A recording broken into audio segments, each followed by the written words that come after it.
All right, so prompt challenge. Week 6, I believe. The writer of this is D Not. This is D Not's story. It's called God of War.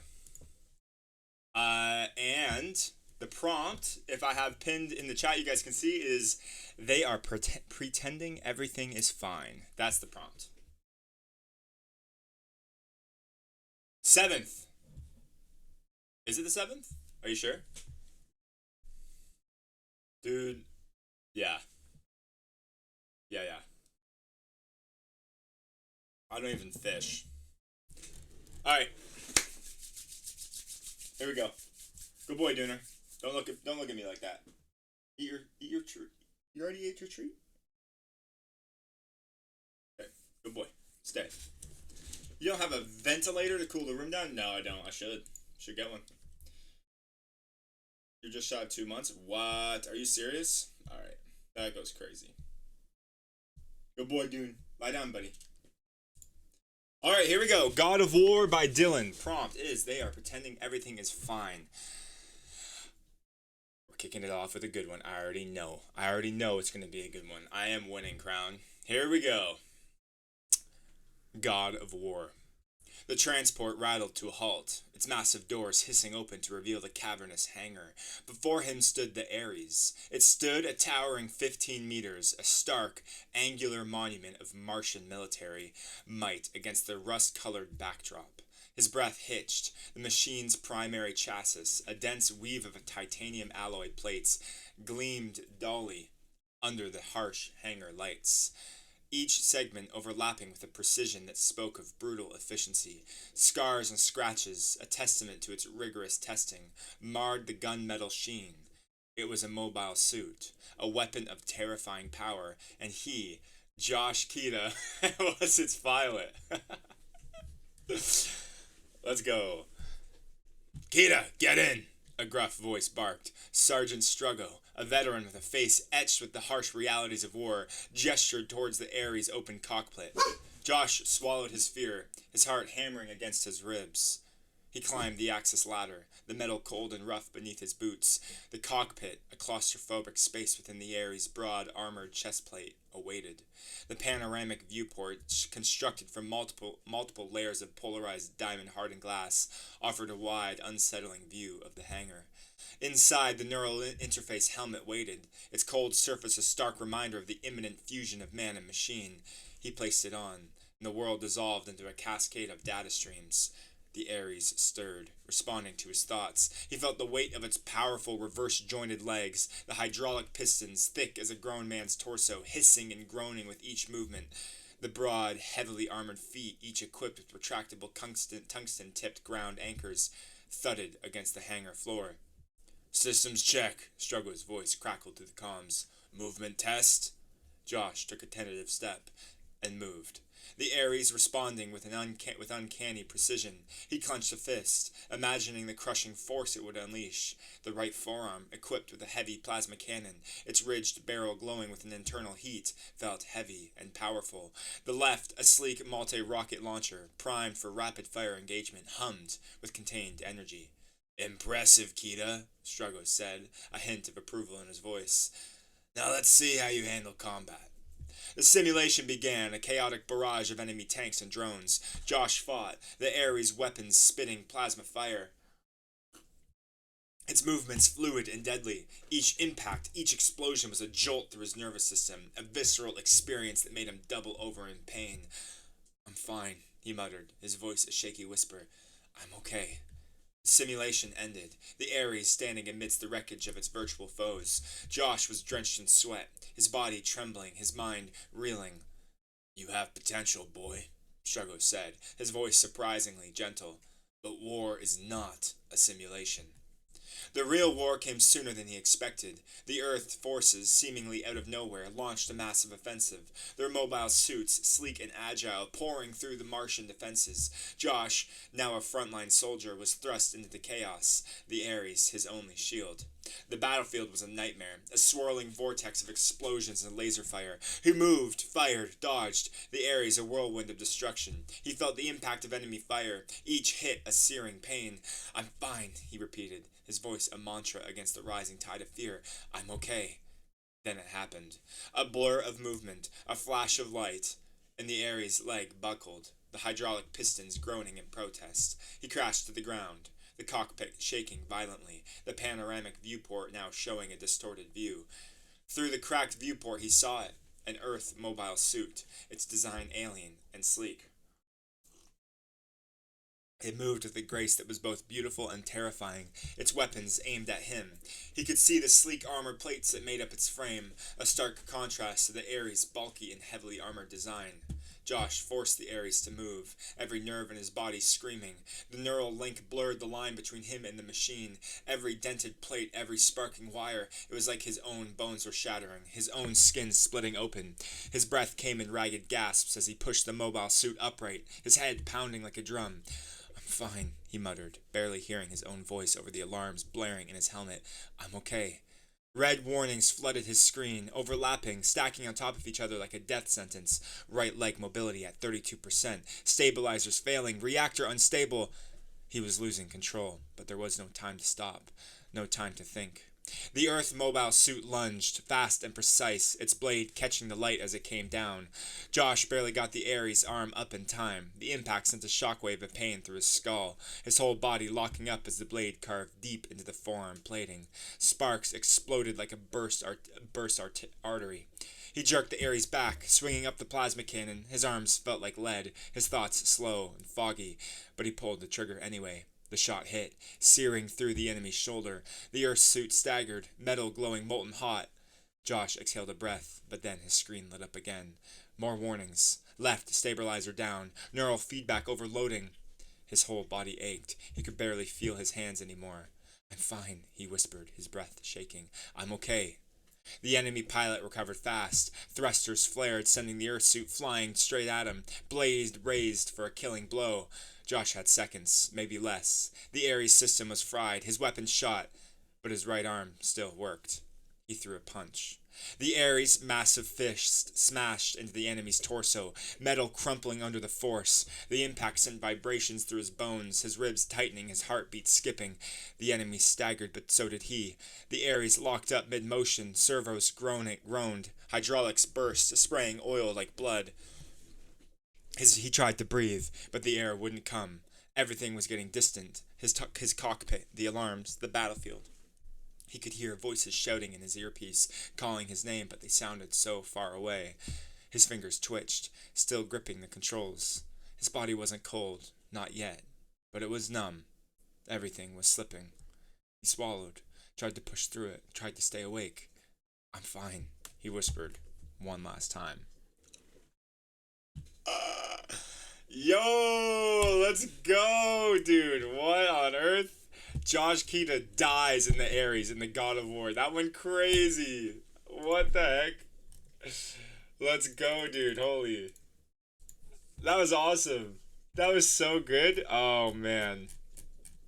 That was so good. No, not Josh. How could he die? How could he die? I'm fine. Sergeant Struggo. I love that. Too bad he's not here to appreciate that. Let's go, man. That was so good. Oh, I loved it. I really, really loved it. I was not expecting this. I love the take on the prompt, man. I love the take on the prompt.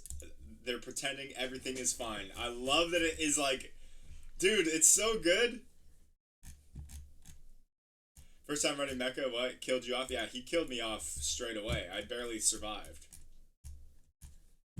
Does this Josh Kita, does he look like me too? How close is this guy to me? Do we only share the name? Is this me in an alternate universe? I feel like that says a lot. Maybe you actually do want to kill me off. Prompts like this are perfect for going outside the comfort zone. I agree, man. This is so good. I love it. It's starting off the whole contest with a bang. So I love to see. No, this is a variant of you. Got it. All right. Bet. It's okay. You believed everything was fine. I did. Right before the variant of me died. Okay, well, I mean, guys, we're starting the contest off with like a crazy good one, and we're moving right into a Tatsumari story. So we're about to go two bangers off the hop, man. Two bangers off the hop. No, dude, no. I'll try and get through it. I'll try and you're in three, so maybe we can get through it, dude. Well, I'm almost to yours, but I'm gonna go swiftly because we do have a lot to read. This next one's a Tatsumari story. So we got D-Nauts, which was an awesome mecha story. First time. I might be a little biased, might have to vote because I was in it. I don't know. We'll see. We'll see. And then we're going straight into a Tatsumari. Oh, I can't open this as a PDF. Oh well. Straight into a Tatsumari story, which is awesome. We know we're going to get another good one. There we go. This is called Facade, by the way. Called Facade. Jerry woke with a smile, thinking it would be the best day of his life. As his head came off the pillow, he spied the finely tailored suit, the crisp white shirt almost glowing as the sunlight hit it through the window. After a shower to wash off the bedtime stink, he began getting dressed. It felt like a scene out of a secret agent movie. He clasped the platinum cufflinks, buttoned up the paisley ice blue and black vest, slipped the matching bow tie around his neck, and tucked in the ice blue pocket square to finish his ensemble. He'd spent the last month in the gym, working like a man possessed to lose the extra weight and become the trim man he now saw in the mirror. His soon-to-be wife had also spent numerous hours in the gym, sprinting on the treadmill and working alongside Jerry to ensure she fit into her heavenly wedding dress. After slathering a small glob of gel into his hair, he brushed it back and loosed a kiss to the mirror, straightening his jacket and fiddling with his cuffs while mimicking a Sean Connery accent. The name's Bond, James Bond, and you look fine. I was gonna do a Sean Connery accent, but then I got scared, so I didn't. He smirked into the mirror, pointing finger guns at his reflection, then walking out of the living room for his keys, wallet, and phone. His best man had the ring, so he didn't need to worry about those. Alice spent the night at her sister's to get ready without Jerry seeing, so she didn't need anything from home. One of his groomsmen would pick him up, so he didn't need his car keys. All right, I think I'm set, he muttered, about to leave when he felt his phone vibrate in his pocket. Pulling it out, he saw his work's number plastered across the screen. They already knew that he'd be unavailable for the next 2 months, starting today. And muted, he drawled, putting his phone back in his pocket and checking the time. His buddy should be here in another couple minutes, no doubt blasting Frank Sinatra's My Way over the speakers to buzz, buzz, buzz, buzz. Again? He muttered, reaching into his pocket and silencing the call. He wouldn't let work ruin this day, not after planning and checking to ensure that HR and his manager knew what was happening. He'd seen too many TikToks of people telling their horror stories about managers calling people in when they knew well in advance they wouldn't be available. Bzz, bzz, bzz, bzz. Oh, for the love of... He pulled out his phone to angrily answer it and shoo out whichever manager was calling him. But when he looked at the screen, it was the name of one of his coworkers. Raising his eyebrow, he tapped the answer button. Pete, what's up? You usually don't call unless it's dire straits. Oh, thank God. I've been trying to get a hold of you all morning. Where the hell are you? I'm at home, getting ready for my wedding. Why? Jerry replied as a knot formed in his gut. Pete was usually really calm, but he sounded terrified. It's all gone. What do you... The merger failed and Crown Financial folded last night. Jerry, there's nothing left. All the top-level management cleaned out every account, sold off all the stock and disappeared. The paychecks we were supposed to get this week? Gone. The pensions? Gone. One of the accountants sent me an email claiming all the employees were overpaid by 30 grand and is demanding it back in full by the end of the day. Alice and I don't even have that much in our combined savings. I'm right there with you. All my stocks and savings accounts don't add up to that much. I bought the house a few months ago, so I have no equity to pull from. Jerry's head fell into his hand as he slumped onto the couch. He and Alice had a bit of equity to pull from the house, but even that would add up to only about 2/3 of what they needed. Is the deadline midnight tonight? Jerry asked. Yes, the official memo says 11:59 tonight. I don't know what to tell you, Pete, Jerry grunted, holding back the flood of emotion. I don't want you to tell me anything, Jerry. I know this was supposed to be a special day for you, but I thought you'd want to know. Yeah, thanks, man. Let me know if you figure anything out. Pete agreed and hung up the phone as Jerry began to collapse into himself. Technically, he did have the money he'd been saving for the past 2 years in a secret account for their honeymoon, and there was almost $50,000 in it. But Jerry couldn't bring himself to make the final choice, not alone. After today, he'd have a teammate, and he needed to confide in her before making such a massive choice. But what about the future? His comfortable middle-class lifestyle would be gone, and anywhere he went now would no doubt try to make him start at half or less of his current wage. Just as the world was closing in around him, a stiff knock at the door ripped him from the dread. Hearing the voice of his groomsman faking a police raid on his home, wiping his freshly shaved face, he let out a long sigh, staring at the wall to reset his attitude. No one needed to know for now what his world... Sorry. No one needed to know for now that his world was imploding.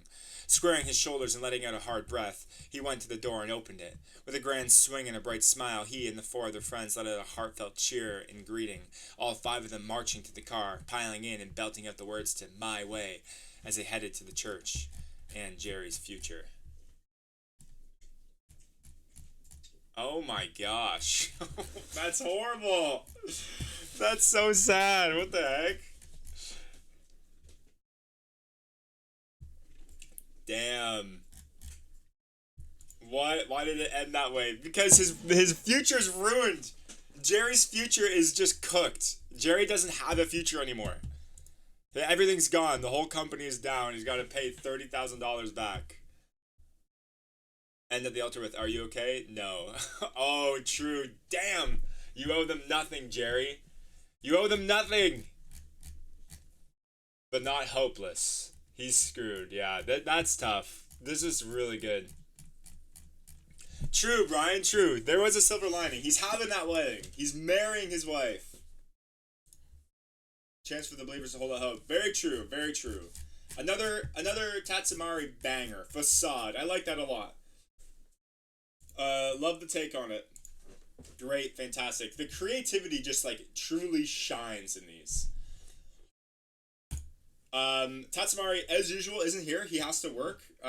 He's busy during the day, which is fine. I love that he continues to submit so we can enjoy his stories. Tatsumari, if you're watching the VOD, man, I really like that. It was definitely a different take on what you normally submit, but I thought it was good. I liked the whole, like, it was a good, emotion-filled story. I thought it was great. Hey, Gremlin. Yeah, W Tatsumari prompt, for sure. We got mecha and then work drama. Crazy genre difference. Yeah, 100%. It's been crazy. The next up is a Missy submission, which is called "This Is Fine." Oh my goodness! It ends with a meme. All right, hold on. This is only a single. Is that a real dog? That is a real dog. He probably doesn't want to be in here. It's getting a little hot.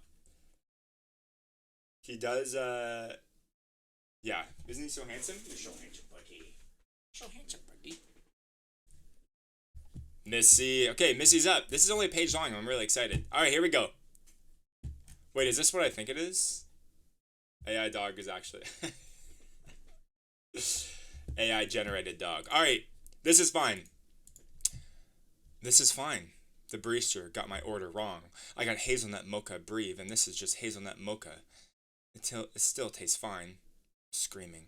Nope, not screaming, just the sound of the espresso machine. They're steaming someone else's milk, maybe for a breve. Am I saying that right? Breve? Brave? Chaos. No, not chaos, just a busy day at the cafe.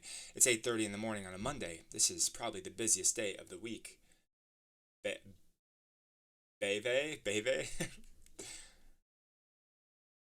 Fear. That's dramatic. This was just the regular caffeine-induced anxiety and intensity that was standard in every coffee shop. Alright. I'm getting distracted. Let me start over. Brave. This is fine. The barista got my order wrong. I got hazelnut mocha breve, and this is just a hazelnut mocha. It still tastes fine. Screaming. Nope, not screaming, just the sound of the espresso machine. They're steaming someone else's milk. Maybe for a breve. Chaos. No, not chaos, just a busy day at the cafe. It's 8:30 in the morning on a Monday. This is probably the busiest day of the week. Fear. That's dramatic. This was just the regular caffeine-induced anxiety and intensity that was standard in every coffee shop. Fire. Nuh-uh, not fire. They just have the heat up too high. Probably thought it was going to be colder than it is today. Such a lovely day. I coughed on the smoke filling the room. No, not smoke, just allergies. Someone please, help us! A lady screamed as she tried to break the window with a chair. Her pleas echoed those of the customers and employees surrounding me. We were all locked in the Starbucks, being burned alive. The latest victims of the terrorist attacks in the popular coffee shop. We were never getting out. This was my last cup of coffee, and I intended to enjoy it. So I adjusted my hat and tried to pretend she was just a raging Karen complaining about her coffee order. I took a sip of my coffee. This is fine.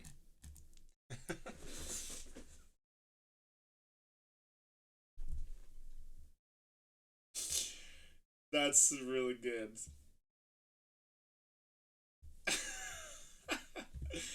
Brian, did you just call Missy a basic bitch? Oh my.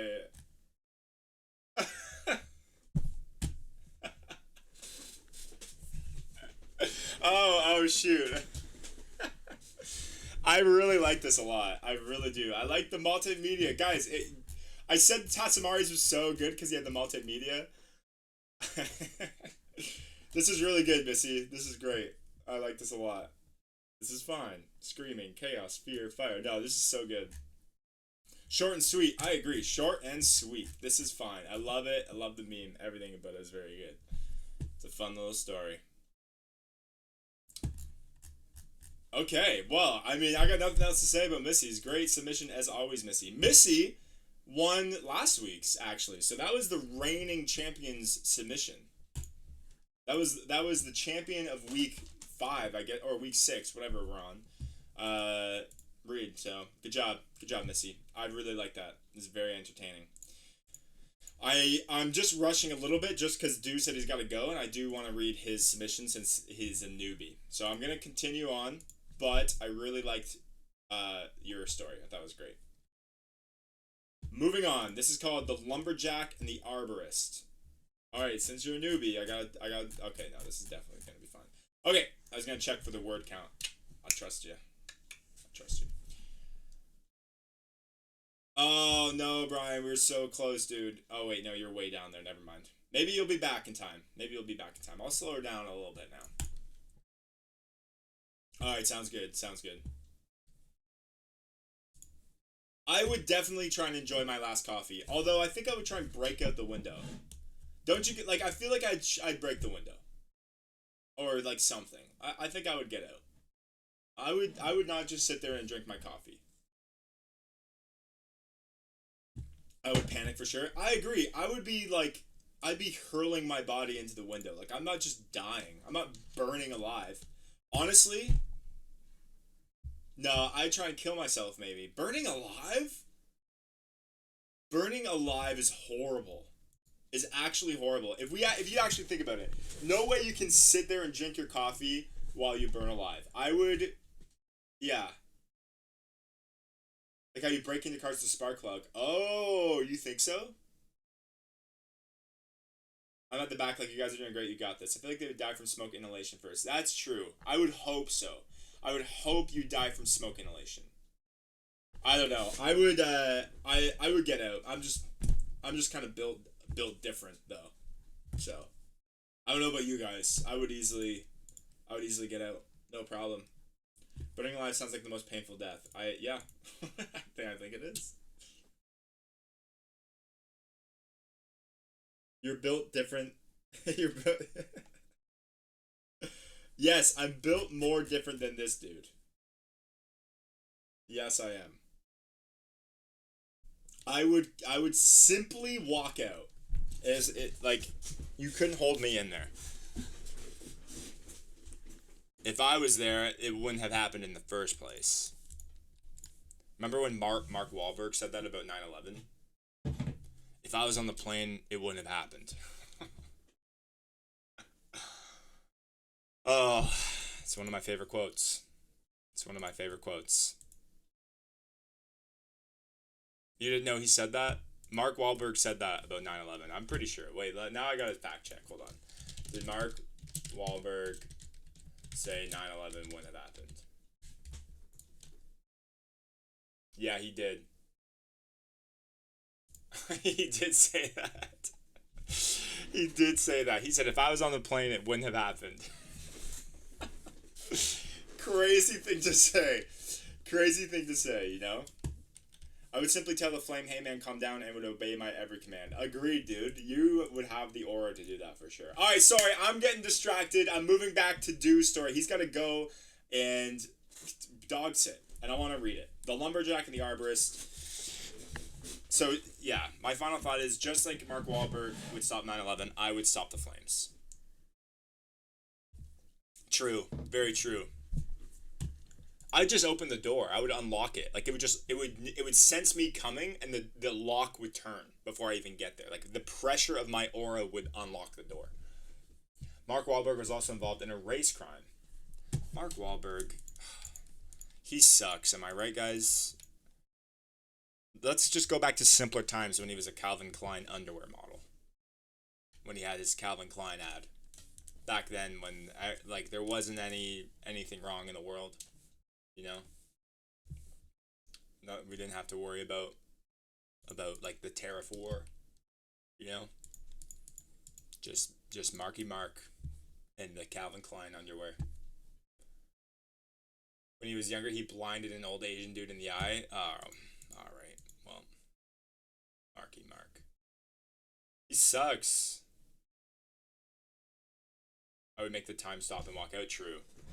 He actually did some time. Marky Mark, man. What's he doing? Was this before or after Calvin Klein?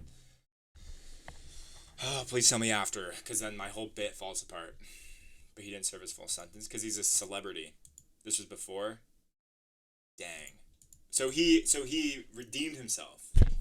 Alright, I'm getting off track. The Lumberjack and the Arborist. The Lumberjack and the Arborist, written by Dew on the Grass. Sorry, I gotta get back to this competition. I apologize. For everybody watching the VOD, just skip forward a little bit.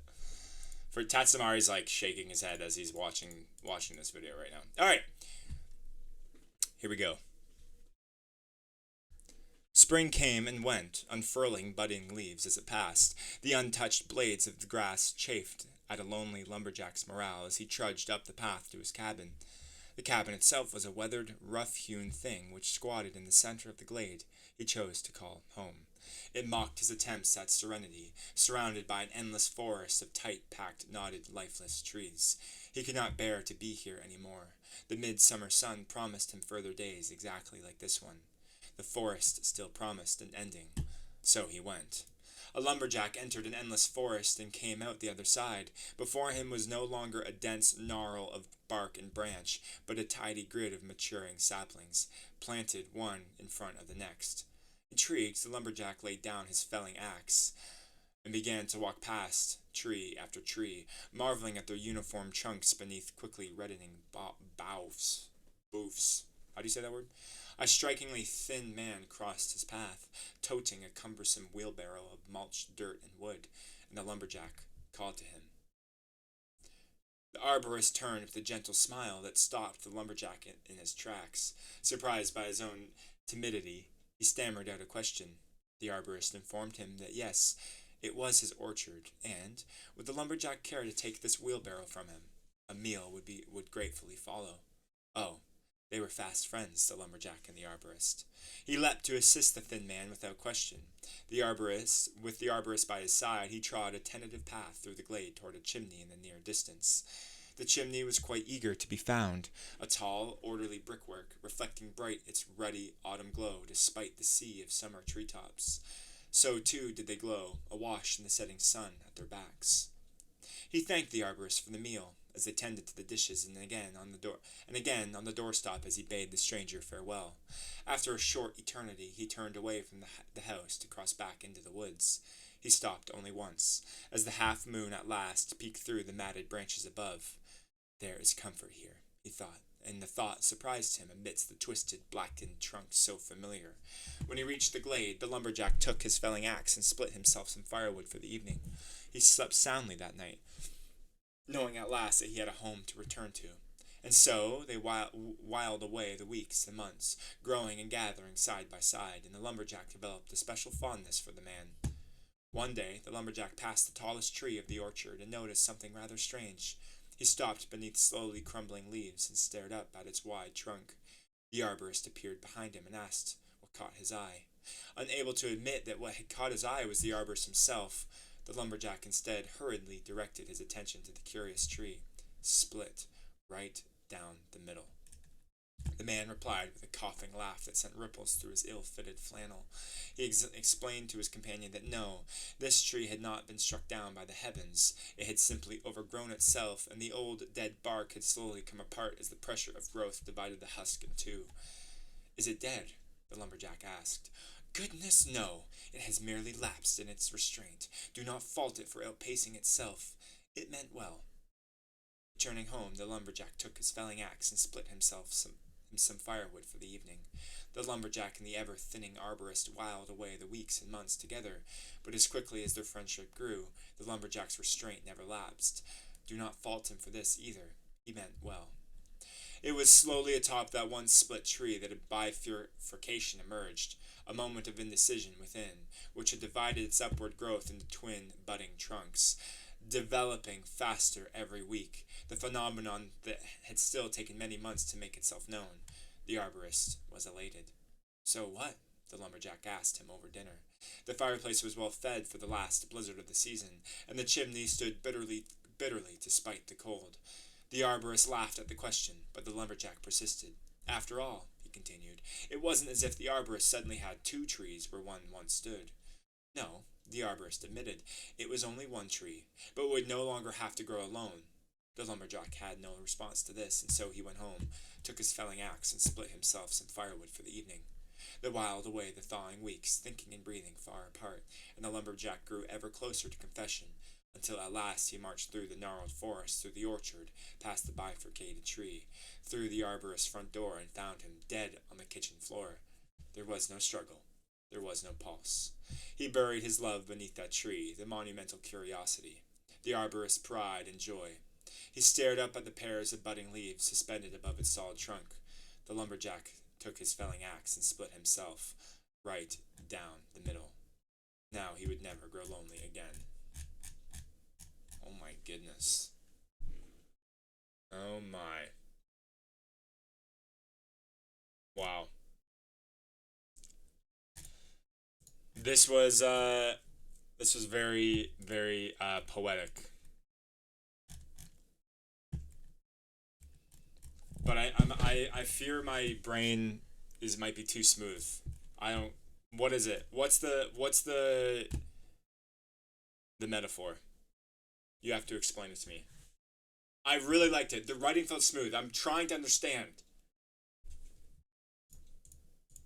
I sense there's a metaphor in there. What is it?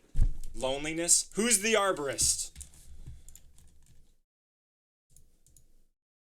I need like a Reddit forum like explaining the ending and the story to me.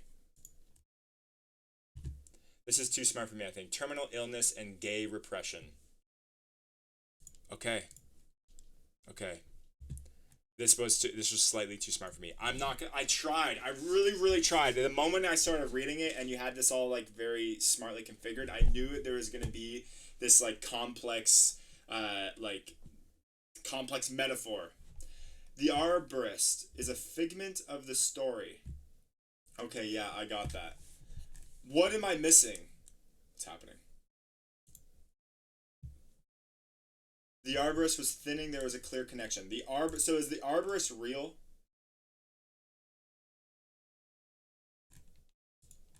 The arborist is not real.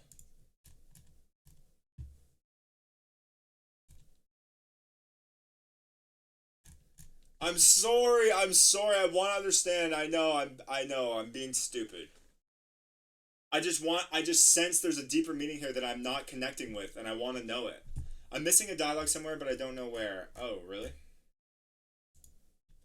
So, gay repression. So they're lovers. These are two dudes. I get it. This is actually great. I can sense the greatness. I want to understand deeper. I said it will be important for my voting because I really, really like it. This is something I've been trying to figure out for 15 months. What does that mean? Does that mean you don't know either?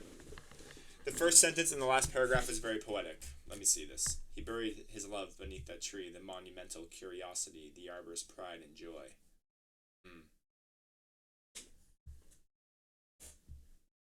Guys, Kitty needs flashing lights and jokes and fighting. No, I do not. No, I do not need that. Okay, I'm smart. Me smart, please.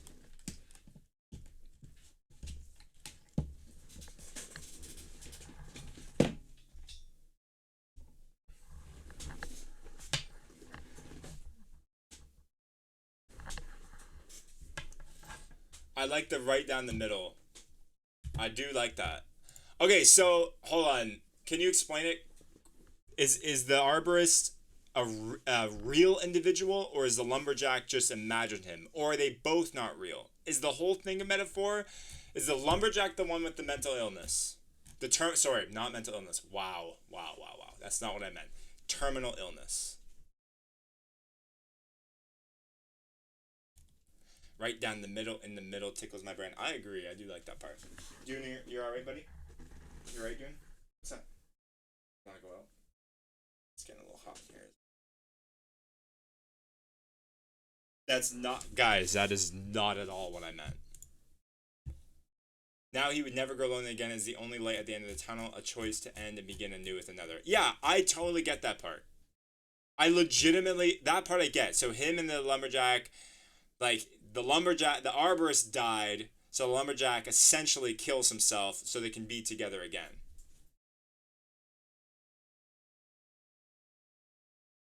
He can refer to the arborist as well. Oh, I see. Okay.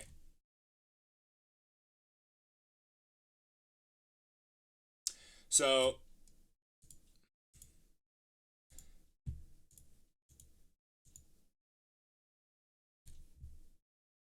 what about the tree? What about the orchard? Does the orchard represent anything, or is it just an orchard?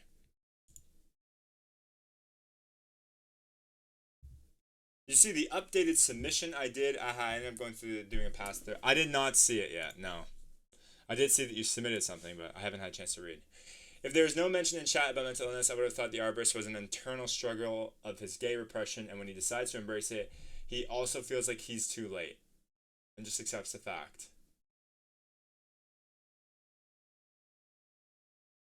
Interesting. I think you guys are right. All right, well, I think I'm gonna be thinking about this. Very powerful. I agree. Well, this certainly is gonna be going through my brain a lot. I'm gonna try and understand it and interpret myself. You're right, Trallian. True art is interpreted by the one viewing it. Kid just slow, writing is very good. I really like the writing. I'm not saying it's bad. I'm not at all saying it's bad. I enjoyed it a lot. I just want to understand it. I feel like this is a very deep piece of work that I want to understand. True. Exactly. I'm gonna continue just because there's a lot more to get through. But thank you for the submission, dude. The arborist always struck me as a kind of a fey being growing his love in the open. It's a weird mixed metaphor that I haven't properly strengthened. I'm just glad it doesn't come across as cruel. It doesn't come across as cruel at all. I just wanted to know more. That's all. Okay. Thank you, dude, for the submission. It was excellent, and it's gonna make me think. You've successfully made me think a lot. Okay, so moving on to Christy's submission. So we just had Du, who was first time submitter completely on the channel. Started off very strong. Second is Christy, who is also a new submitter to the channel, which is super, super fun. I'm really excited to see this work as well. Thank you for reading. I like the stories that are best read aloud. Yeah, I thought it was great. Of course, man. Thank you for submitting to the channel for the competition. I got to go dog sit. Okay, no worries. Thank you. Thank you for joining. So this has a cover. I'm assuming this is because this is like more than just a part of the challenge. Like this is something that you said this is going on your Ko-Fi shop as well? It's going on my Ko-Fi shop later. Yeah, so that's why. I love the cover. Before My Half-Life. This is very, very exciting. Now, Christy, I have a question. Did you already write this before the prompt challenge, and you just thought that it would fit the prompt really well? I wrote it for the challenge. Oh, wow, okay. I'm glad I made the actual reading instead of getting here at the end, yeah. I didn't already write it. Okay, cool. Alright, that I was just wondering. Alright. Before My Half-Life by Christy Lee. And there's a little dedication. Look at this. For those in need of a fresh start, it may be scary, but it may be the best decision you ever made. Oh, I like that. Alright, here we go. Christy Lee's Before My Half-Life. Yeah, it does. It looks very professional. Though the coffee grinder was the loudest thing we owned, nothing could drown out the endless thoughts. Jared stood at the kitchen counter, his back to me, scooping yesterday's grounds from the French press. He seemed calm, as if it were just another morning. Well, maybe it was for him, but he didn't realize our life was unraveling, like the tug of an old knit sweater. I think we need to order more mugs for the Stetson campaign, I said, my voice steady, as if I weren't hiding a secret. They sent us revised purchase order last night. Jared nodded without turning around. I'll get the team on it after our morning meeting. This was what our relationship had turned into. Polite and professional. It felt like a rehearsed performance between two busy humans who were supposed to be husband and wife. Maybe that's what this was, a show, since now I knew who the antagonist was in my story. I had been so focused on the company we had built together, I hadn't noticed the foundation was crumbling beneath me. Jared turned to pour our coffee into 2 travel mugs. I caught a glimpse of his face when he smiled faintly at me, but it didn't quite reach his eyes like it used to. Did he know that I knew, or was he still convinced his secret was safe? It didn't matter. We both had our role to play in this performance, and neither of us seemed willing to change the plot. The truth was, I had discovered a month ago a string of text messages between Jared and Lydia, one of our junior designers. Not only that, well, let's just say the photos they were exchanging spoke louder than the texts. I hadn't confronted him, not yet anyway. Maybe I was a coward, but the business we owned was my passion project, our project. Jared and I had started it on our own, and now 10 other employees relied on us to keep their paychecks coming. If I confronted him, everything we built would collapse. So I've stayed silent. The office was quiet when we arrived. They used to be a lively bunch, but now everyone had their heads down. Were they focused, or did they know? I hung my coat, glancing at Lydia sitting at her desk near the window, her head bent over a spread of sketches, bright, eager, oblivious, or perhaps not, to the damage she was causing. Her hair fell in loose curls around her shoulders. In that simple moment, I hated her and how effortlessly she went through her day, and the way Jared looked at her as she did it. Morning, everyone, Jared said, clapping his hands together as he stepped into the center of the cubicle farm. Let's get started. He turned to me and had the audacity to give me finger guns. Becca, want to kick us off? He straightened, smoothing my blazer. Absolutely, I replied, keeping my tone chipper. I updated the team on recent client updates, deadlines, metrics, and did it all with confidence, ignoring the tightness in my chest and the weight on my shoulders. Jared chimed in every now and then, as he always did, but today it was like nails on a chalkboard. The foundation of our whole life together seemed to be crumbling under my very feet, cracking and giving away with every forced smile and every glance I avoided. The ground rumbled with each smile Jared sent Lydia's way. I segregated myself after the meeting, locking myself in my office. What am I going to do? By the end of the day, Jared cracked open my door. Enough for the words, "Don't stay too late," to squeeze through. Then he was gone without waiting for a response. I won't, I replied as the door clicked shut behind him. My hands dropped, clinging to the sides of my chair, nails pressing into the fabric. The silence settled again, only this time suffocating me. Lydia's voice chimed outside the office as she said goodbye to the last few employees lingering. I leaned back in my chair, staring at the ceiling. This wasn't just about the betrayal. It was about the charade, the act, the business, the partnership, the marriage. It was all a beautiful house of cards, and I was tired of keeping it upright. When the last employee left the office, I let myself feel the full force of my anger, my grief, like a tidal wave threatening to drown me. This isn't fair. All the years of work last night, brainstorming at our dining table, the thrill of our first big client and each new employee was a milestone for our success. I can't live like this. I blinked, standing from my chair. I won't live like this. No more. I couldn't keep sacrificing pieces of myself to maintain a passion that had become a prison. Jared had chosen this path, and now it was time for me to choose mine. I leaned on the desk, steadying myself as I made the decision. It wasn't going to be easy, but staying would destroy me, and Jared wouldn't take more from me than he already had. I needed a lawyer. Slinging my bag over my shoulder, I left the office with a last glance over my shoulder. Despite the looming unknown ahead, I felt lighter. This wasn't the end, but it wasn't a fresh start either. I was stepping into an abyss, blind to where I would end up. I was leaving behind a life. No, tearing myself from it, leaving a gaping void in its wake, and I would be broken, severed, and incomplete. But what had to be better than everyone knowing and pretending everything is fine? Oh, snap! Love it. Great, fantastic writing, Chrissy. Great submission. Very, very good. Really, really liked it a lot. Yeah. Great writing. Writing. Really liked it. I like your little about the author you got down here too, but I guess this is going in your Ko-Fi shop, right? Ooh. Nice. Very, very cool. Ontario, Canada. Same girl. Same girl. Let me see your hobbies. Outdoor activities, unless there's snow. True. Watching movies. Dancing to music in the kitchen. Let's go. That's awesome. Ontario. Heck yeah. Same times too. Yes, sir. Ontario Tonians. Ontarians. Unite. All right. Thanks so much, Chrissy. That was awesome. I love it. I love the take on the prompt. The classic, it reminds me very much of The Intern, that movie The Intern, with Anne Hathaway and Robert De Niro. I almost set mine in Toronto just to make it closer to you, but didn't. Have to head out now. Hopefully we'll be back for stream is over. Well done, everyone. All right, see you, Nibbin. Thanks for joining, man. Appreciate it.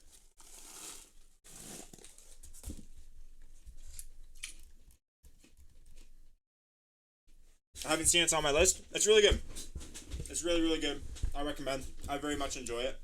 Robert De Niro, obviously, awesome. Anne Hathaway, she's always good. I thought it was good. It reminds me because she's like the owner of a business, of a company, and her husband is having an affair, and she's like trying to deal with it. Anyways, really liked it. Really liked it a lot, Christy. Thanks for the submission. Fantastic writing. You obviously know what you're doing. You've obviously have been doing this for a while.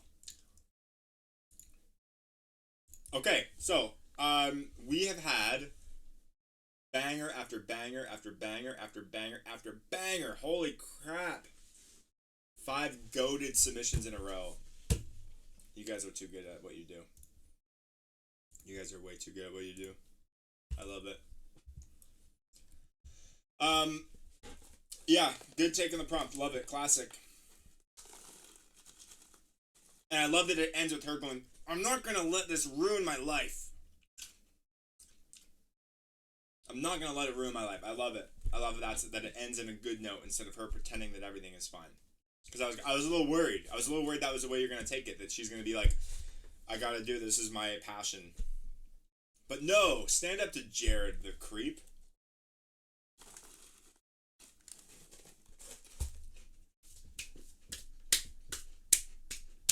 Brian,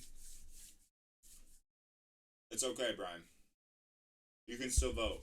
You can still vote, Brian. Don't worry. I give you permission. Alright, on to the next one. This is called Cracks in the Glass, and this is by Angel. Angel, you have submitted, I think in the last... You've submitted a lot too. You've been a steady competitor so far, so I'm excited to see this submission. Alrighty, here we go. This looks like long. This looks long. Is this more longer than I think? Oh, what the 1,000 on the dot? Look at that.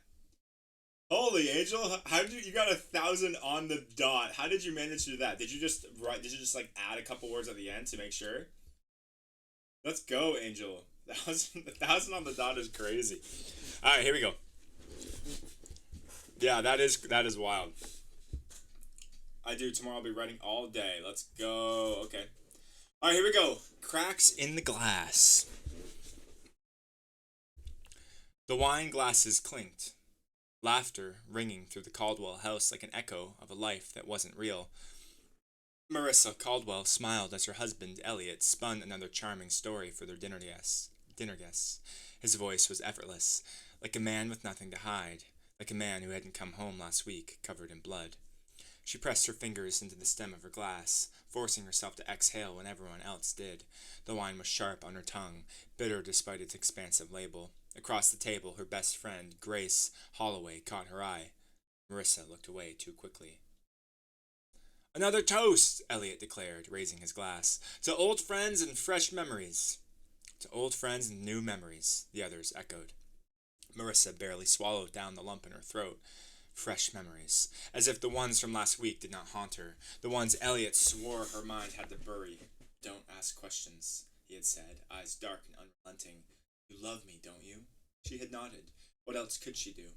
She excused herself, retreating to the kitchen. The clatter of dishes drowned out the murmurs from the dining room. Her hand trembled as she gripped the counter. Everything is fine. That's what she had to make everyone else believe. A voice pulled her back. "Marissa?" Grace stood in the doorway, concern shadowing her features. "Are you okay?" The question felt like a knife pressing into her ribs. She forced a smile. "Of course, just tired." Grace didn't look convinced. "You seem different." Marissa's heartbeat stuttered. "I'm fine," she insisted, a lie wrapped in silk. Before Grace could push further, the doorbell rang. The chimes sliced through the air, sending a shiver down Marissa's spine. She already knew who it would be. Detective Sienna Rhodes stood at the door, her presence a disruption to the illusion Elliot had so carefully crafted. "Mrs. Caldwell," she said, her sharp gaze scanning Marissa's face. "Is your husband home?" Marissa hesitated for a fraction too long. "Yes, we're in the middle of dinner." "I won't keep him long," Rhodes assured. "Just a few questions." Marissa led her inside, her pulse hammering against her skin. Elliot's mask of warmth slipped into place instantly. "Detective Rhodes! What a surprise!" "Join us for a drink?" Rhodes declined, with a polite shake of her head. "Just a quick visit. I wanted to ask about Aaron Tate. The air in the room shifted. A chill ran up Marissa's spine. Oh? Elliot leaned back in his chair, casual, controlled. "The missing man. Terrible thing. I didn't know him well." Marissa gripped the edge of the table. Liar. Aaron Tate had been at their house the night before he disappeared. She had heard them arguing. She had seen Elliot leave, and then he had come home, red-stained and silent.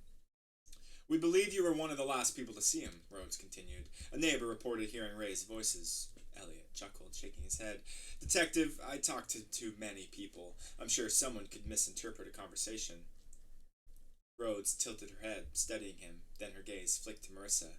"Mrs. Caldwell, is there anything you'd like to add?" The room pressed in around her. Elliot's hand rested lightly on her back, warning her. She could hear his words from last week in her head. "You love me, don't you?" Grace was watching her. Rhodes was watching her, and Elliot's fingers, warm and familiar, felt like shackles. Her eyes landed on the knife resting beside the half-carved roast. Her breath caught. Her fingers twitched.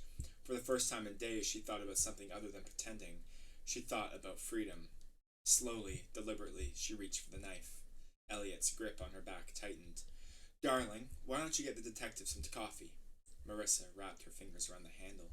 She exhaled a steadying breath and turned to face him. A small smile curled on her lips, but this time it wasn't pretend. "Actually," she said, voice soft but certain, "I have something to say." The room went silent, and the cracks in the glass finally shattered. The silence stretched thick and suffocating. Elliot's hand tensed on her back, and for the first time she saw something flicker in his eyes. Not the practiced charm, not the confident arrogance, but something close to fear. Marissa turned her gaze to Rhodes. "Aaron Tate was here that night." Elliot's grip turned crushing. "Marissa?" "He and Elliot argued," she continued, ignoring the steel in her husband's voice. "And when he left, I don't think he made it home." The detective's expression didn't change, but Marissa could see the sharpness in her gaze. "Are you saying your husband was involved in his disappearance?" Elliot let out a forced laugh, but there was an edge to it. "Darling, you're confused." Marissa took a step away from him, her her grip tightening on the knife. Am I? Or am I too scared to tell the truth? Rhodes' hand just hovered near her holster. Mr. Caldwell, I think you should come with me to the station, just to clarify things. Elliot's smile faltered. I think we're done here. Marissa saw the tension coil in his muscles before he moved, the shift of his weight, the way his hands curled into a fist. Not this time. She lifted the knife. Don't, she warned, voice steady. Then Rhodes drew her gun. Hands where I can see them, now! Elliot froze, his jaw tightening. Slowly he raised his hands. Marissa let out a breath she hadn't realized she was holding. It was over. As Rhodes called for backup, Marissa felt the weight on her shoulders finally lift. The glass had shattered and she was free. She looked at Grace, who gave her a small, knowing nod. Then she looked at Elliot, the man she had once loved, now a stranger in cuffs. And for the first time in a long time, Marissa Caldwell smiled. A genuine smile. Wow! Angel, holy. This was really good. Angel, this might be the best story that I've ever read from you, specifically. Like, it might be the best story that you've written. This feels completely different. This feel like I'm honestly in shock. Legitimately. The writing is like bounds and leaps ahead of some of the other stuff that like we've kind of talked about and worked on. Like when you submitted your other story, remember we talked about the one like a couple times. I think I read 2 submissions, and this doesn't even feel like the same. This is crazy. This is so good. This is so good. I'm legitimately lost for words. I thought this was amazing. You know, everything about this feels great. Good job. Great job. Love the story. Love the take on it. Love that.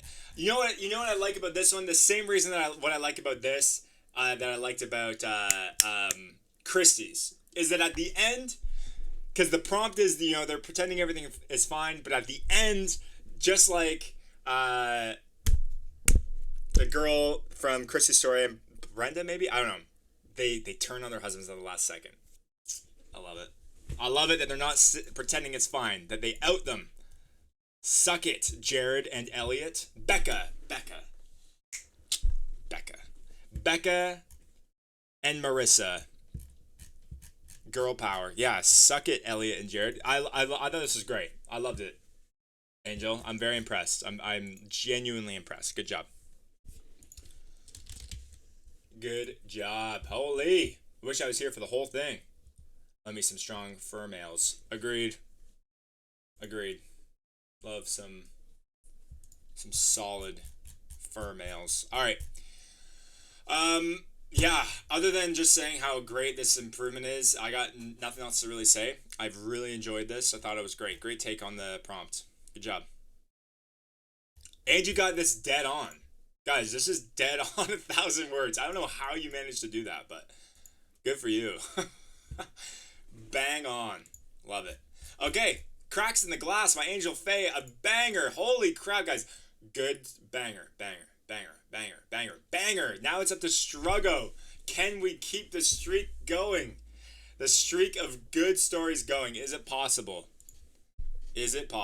I believe it is. I am excited for this one. I'm very, very excited for this one. This one's called Break. My monitor is black. On my other monitor, I can't see chat. What's happening?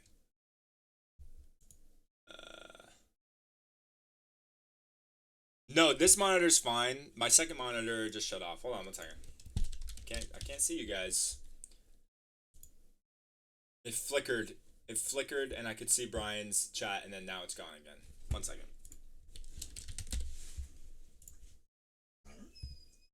Wasn't the monitor already messed up? Yeah. I can see some of chat, and I can see it's like going in and out. 1 second. This happens sometimes. I have this thing with Discord that sometimes Discord gets it like bugs out. I don't know. Hold on. This happened to me before. 1 second. 1 second.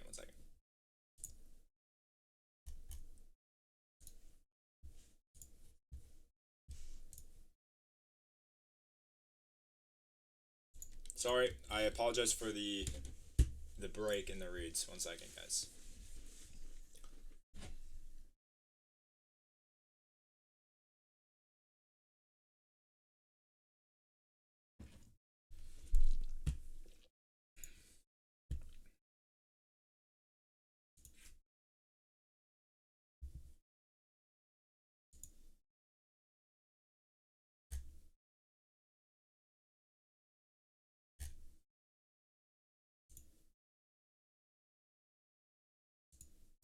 Okay, it's back. Hello, back. I had to restart Discord for some reason. I don't know, but it works for some reason. Okay. Apologies for the break. I'm here. I'm back. This is a brand new monitor. I don't know why it's doing that. I don't think it's the actual monitor. I think it was just something going on with the tabs I had open. Okay. So this is Strugo's story. It's called Break. I'm hyped for this. Ready? I'm home. Leo opened the door to their apartment. He peered down the hall to the living room where the sun was setting in the window, leaving an amber glow on the back of the couch. In here, Eliza called from the kitchen. The sounds of dishes and running water clanked, reminding Leo he was supposed to do them last night. He took a deep breath and closed the door behind him, hanging up his bag. Entry to the kitchen came with a cost. You forgot the dishes again. I know, I know. I asked you to do them. I know. It's all I asked. Look, I had a long day. She casted the plastic spatula she was washing to the bottom of the sink and turned to him. Leo. They both paused to stare at each other. Her hair was up in a messy bun, blonde, slowly becoming washed out since they met. She had aged gracefully from all those years ago, but she still gave him that annoyed look from day one. For his part, there may have been a few more graying hairs now, but he kept a boyish quality about him, for better or worse. His eyes were the only tell of his true age, tired and bagged from staying up late after work. The more evening he gave to his job, the more he wanted to spend in his office, painting models and browsing collector's forums. I'm sorry, Elle. He stretched his arms for a hug. It won't happen again. Just like last time it wouldn't happen again? Exactly. He gave her a kiss on the cheek and took the sponge from her. She touched the part of his cheek where his lips touched. He was insufferable. Every time he would come home tired and just put on a smile to cover everything up. He would just never talk to her, never open up. Wake, work, home, office, sleep, repeat. There was never time for her in a schedule that tight. She left the room to sit on the couch and enjoy a book on her tablet. When Leo finished the dishes, he emerged from the room and instead of continuing his normal route to his office, he took a detour to the living room. He plopped down next to his wife and turned on the news. You hear about this? No. She swiped an e-page on her tablet without offering even a glance at the story on the TV. It's stupid, honestly. He continued, but she didn't hear it. Her attention was stolen by a notification on her screen. A message. She bailed on their coffee shop meetup for the second day in a row now, and he wanted to know if she was okay.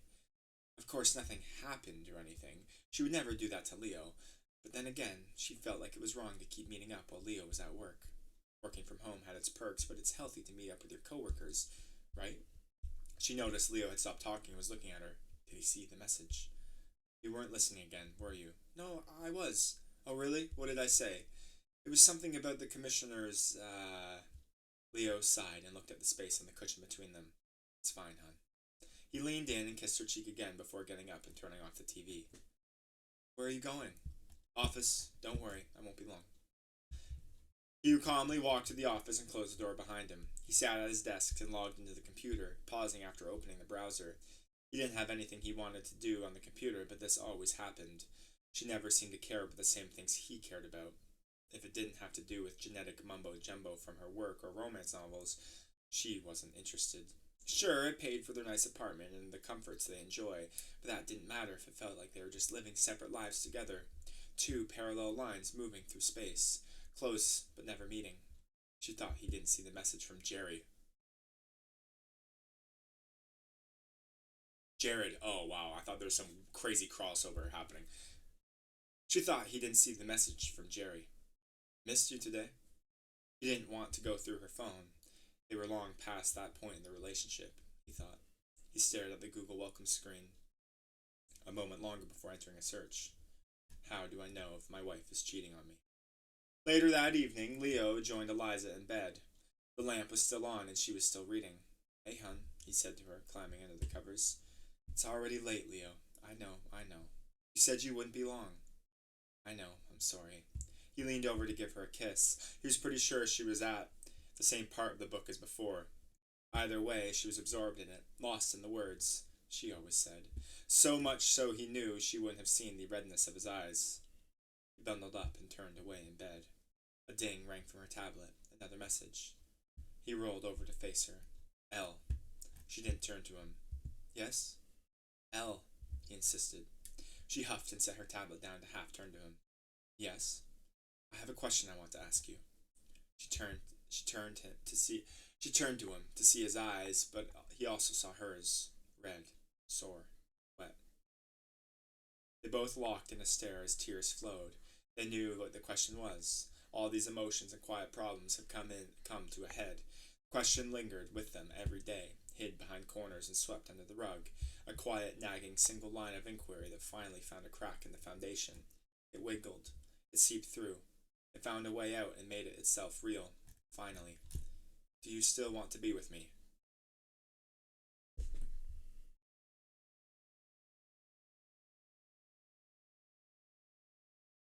This is so sad. This is so sad. No! Why is this so real? Dude, this is so real, man. Holy. No, no, she still wants to be with you, Leo. I know she does. She didn't do anything. She didn't do anything with her coworker. I promise. She wouldn't do that to you. This is so real. Holy crap. All the different genres this week. Agreed.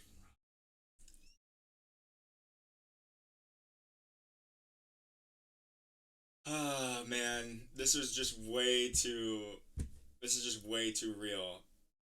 Okay, okay, listen, they're gonna talk and it's gonna be okay. I think so too. They're gonna talk. They're gonna work it all out. She's gonna confess that she did hang out with her coworker, but nothing happened, and he's gonna say that you don't listen to me when I talk, and I'm sorry, I should have done the dishes. Then why did she stop meeting with him? Yeah. She wanted to. She wanted to do something, and she stopped. She wanted to do something with her coworker, but she didn't. She stopped meeting with him because she knew she was developing feelings. It wasn't so innocent in her mind. It wasn't innocent, but she stopped. Because she wouldn't do that. She wouldn't do that to Leo. He's just working. He's got to go to work. You know? He's got to go and make the money. He's got to pay for rent. They're in an apartment. This was a tearjerker. This really got me. It just felt very, very real. Very raw.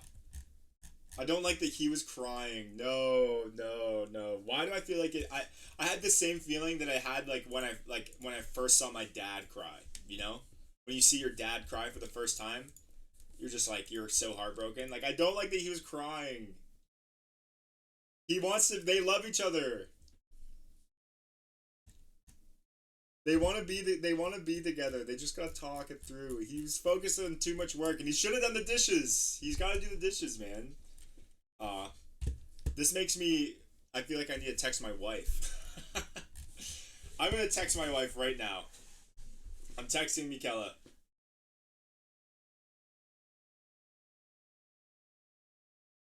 I love you, and I miss you. Hope you're having a good day.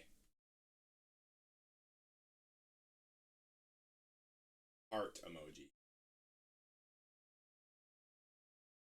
I texted Mikela, guys. This story's too real. This story's too real, guys. Wow. You made me text Mikela. Oh no, it's not going through. I hope she has service. Oh well, she'll get it. She'll just maybe call my fiance, so I'm right there with you. Everyone has their own stuff, feels like this is it. No, no. It doesn't feel like that. It's gonna be okay. I wanted to sound so close to everyone's experience. Yeah. Guys, this is way too real. Good job, Struggo. Dude, what the heck? You elicited so much emotion out of me. If I wasn't a man who bottled up all my feelings and forced my tears back, I'd be crying. But real men don't show emotion. All right, well, moving on. Great job, dude. Great job. My text hasn't sent. Hopefully everything's okay. Fantastic job. I'm Leo. They want to get together. I think it's gonna be okay. They were pretending everything's fine. Everything's not fine, but they just gotta work it out. Wow, this guys. Stop with this real men mumbo jumbo. Oh man, it's just a bit, Christy. It's just a bit. The problem that Leo and Eliza have is they don't talk about the problems. They avoid them. But now they're talking about them, so it's okay. Now they're talking. All right, so we're gonna move on. I don't want to go next. You're next. You're next. I'm so excited for this one. This is called The Cabin, short story competition piece by Mama Rednecks. Is this gonna? Based on the cover photo here, it's not quite as emotional as Struggo's story. Got to commit to the bit like a man. You're right. You're right. I'm only saying it's a bit so that my true emotions don't come out. It's just this is all a facade. This humor is a facade that so you guys don't know all the emotion that I actually have because I'm a real man. You'll never know, and I'll bottle it up. Nope, not the same for sure. All right, here we go. The cabin. Here we go. The cabin. What? What?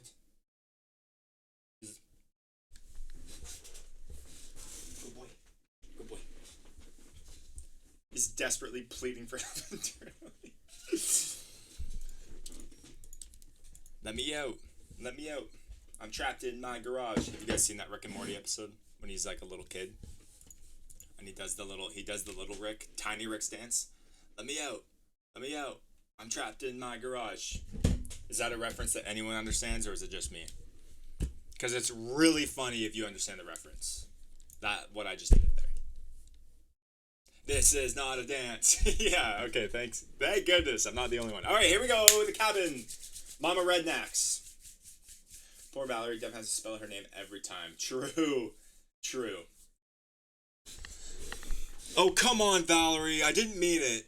Taylor's voice calls from back at the campsite. Stupid jerk. I grumble under my breath, angrily wiping the tears from my eyes. Everyone knows I'm sensitive about my weight. He never should have made the joke that he'd have to leave me stranded if I twisted an ankle. I hate when they make fun of my weight. It's not like I can do anything about it. I don't get any more rations than anyone else. Stupid jerk. I keep walking, though I don't really know where I'm going. No one ever takes me on excursions. They say it's not personal, but I know what that is. But I know that it is, for the same reason that Taylor joked about. I hear the water of the river to my right, and so I turn left, heading further into the woods than I'd ever ventured before. There's a slight trail cut through the woods, and I follow it. I'm not certain how long I have been walking, but I can't hear the camp anymore. I stomp as I go, continuing to play out in my head all the things that I want to say to him. I'm so distracted by my thoughts that I miss that the trail veers suddenly to the right, and I keep walking straight. 3 more steps, and suddenly the ground gives out from under me, and I fall, sliding down. I'm tumbling down the side of the mountain, and I crack my head against the tree on the way down, causing everything to go dark. When I wake, my head is pounding, and I groan out in pain as I bring a hand to my head. I sit up to try and piece together what happened. The last thing I remember was the horrible joke that Taylor made, and then getting mad and storming off. I look around and my eyes blow wide. I'm inside somewhere, some rundown cabin. My heart is pounding so loudly in my ears that I can't hear anything. The bed that I'm lying on is poking me, even through the blankets. Carefully, I get out of the bed that's more of a box with a sack inside. The room is bare, too. A rough table and chair set to one side and a large open area to a fireplace on the other. I'm fine, I say, trying to calm myself down. This is fine. I'm fine. It doesn't help make me feel any better, though. Someone obviously brought me here, but there isn't anyone around. It had to be Taylor, right? Even as I say the words, I know they're a lie. He wouldn't have done this, obviously, if he felt strong enough to put a joke out there like that. When the world came to an end, it wasn't a zombie apocalypse, but it was close. It started small. People going missing or remains would be found, and no one could explain how they died. When the city I lived in became overrun with vampires who were enslaving humans, I ran, and that's how I ended up in the camp. It's a terrifying life, but it's better than the alternative. Deciding that I need to leave, I rush to the door and push, but it doesn't budge. I keep pushing, letting my frustrations pour out of me as I try to press the doors open. Panic, looking around the room, but the windows are so small. There's no way I would fit through them even if I could get them open. Think, Val, I say to myself. You're smarter than this. Something steps up on the other side of the door. I can hear the footsteps, but there are too many for there to be just one person out there. My heart starts to pound as I hear claws against the wood. I take a staggering step backwards as the door begins to creak open, opening up into the room. You've got to be kidding me, I huff to myself. I was pushing on a pole door. Whatever is on the other side of the door continues to come in. I see a black nose, like a canine's, pushing through the door, then a muzzle. Only this isn't low to the ground like a dog. This is about chest level. A clawed foot pushes through the door, as the door swings open wider. Long fingers tipped with dagger-like claws clatter against the wood flooring. As the beast fully enters the room, I'm terrified.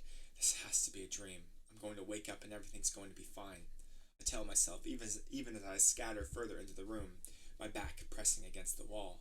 This isn't real. This can't be happening, I say in disbelief, pressing myself against the wall as much as I can. I'm going to wake up. It's just a dream, I say as I close my eyes tightly. When I open them again, it's still standing there on all fours, looking at me. Its ears twitch, and all I can think is the line from Little Red Riding Hood. What big ears you have. The better to hear you with. I stare at the monster. There's no way it answered me. A snarl formed on the monster's wolf-like face as it stalked towards me. The better to eat you with. Oh, what? I love the end line. The better to eat you with. I love that. It's so good. Oh, it's so good. Wait. It opens up this whole world. Whoa. It's a mind-reading werewolf. So good. Holy crap. So good. We team Edward or Jacob? I'm team Jacob. 100%. I'm with this mind-reading werewolf because he's definitely better than vampires. Definitely better. Goosebumps, literal goosebumps? Yeah. I like this ending a lot. Better to eat you with. I like that. Mind-reading werewolf in a zombie apocalypse with vamps saving humans. Ooh, start writing that. Putting that in my D&D game. Definitely. Vamps have been overdone to the point of ridiculous. Agreed. I'm out with vampires. In with mind-reading werewolf monsters. I'm in. I'm so in with this. Yeah, Team Jacob all the way. It doesn't get better. Guys, I was Team Jacob even in Twilight. You know?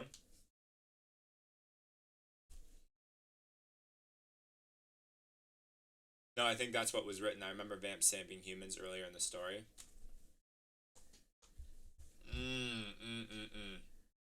Haven't read the books or seen the movies. Don't read the books, they're terrible. Movies, I didn't like them either. So good, Mama Reb. So good. I was always rooting for Taylor Lautner. I mean, Jacob. What was he just in? Hold on. Sorry. Tangent time. What was Taylor Lautner just in? He was just in a movie, right? Maybe not. Maybe I'm thinking of somebody completely different. I might be. I might be thinking of not Taylor Lautner. Edward. You know? I guess I'm not. I got it wrong. Robert Pattinson is the guy who continues to make movies. I guess not Taylor Lautner. Oh well. I could have sworn I saw a movie with him in it recently, but I guess not. Edward was Batman recently. He was an amazing Batman. Has anyone seen Mickey 17? I've heard mixed reviews about that movie as well. Anyways, moving on. Oh, Tenet as well. Tenet, awesome movie, by the way. Go watch it. Lighthouse, really good. All right, sorry, I'm getting sidetracked. Great submission, Mama Red. Great submission. I love it. Mind reading werewolf. Yes. There's been a theme lately with men. I've noticed. Stupid Taylor. Stupid jerk. All right. On to the next. Excellent, excellent submission. We're on to Brian's. We're almost done. We only have two more. How have we gone through all of them? No. No. I don't want to go through all of them. I'm having too much fun.